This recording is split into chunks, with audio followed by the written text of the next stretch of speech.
म्हणजे ती आता आई आजींच्या खोलीत राहणार आहे? होय. हो म्हणजे हो म्हणजे हो, ती तिथे राहणार आहे. का पण श्री, आता तिने ठरवलंय ना इथे राहायचं, मग तिला ते काय ते कम्फर्टेबल कसं वाटणार?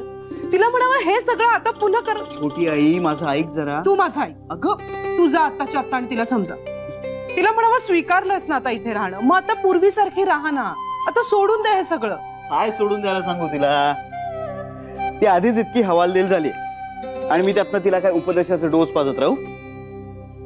ठीक आहे, मग मला सांग तू काय ठरवलंयस? तू काय करणार आहेस आता? आपण काहीही करायचं नाही. प्रोएक्टिव्हली आपण काही करायचं नाही. थांब, प्रोएक्टिव्हली मला कळलं नाहीये, परत सांग. म्हणजे आपण स्वतःहून पुढाकार घेऊन विशेष असं काही करायचं नाही.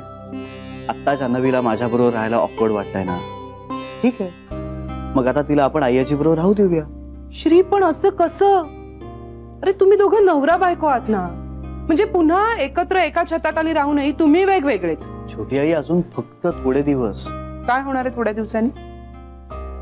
कदाचित तिची स्मृती परत येईल किंवा ती या घरात खूप छान सेट होईल. तुझ्या मागचे भोग कधी संपणार आहेत ना कुणास ठाऊक. छोटी आई अगं, मानलं तर भोग आहेत सगळे, नाहीतर एक फक्त फेज आहे आणि जी फेज लवकरच जाईल. विश्वास ठेव माझ्यावर, ही फेज लवकरच जाईल आणि सगळं सुरळीत होईल.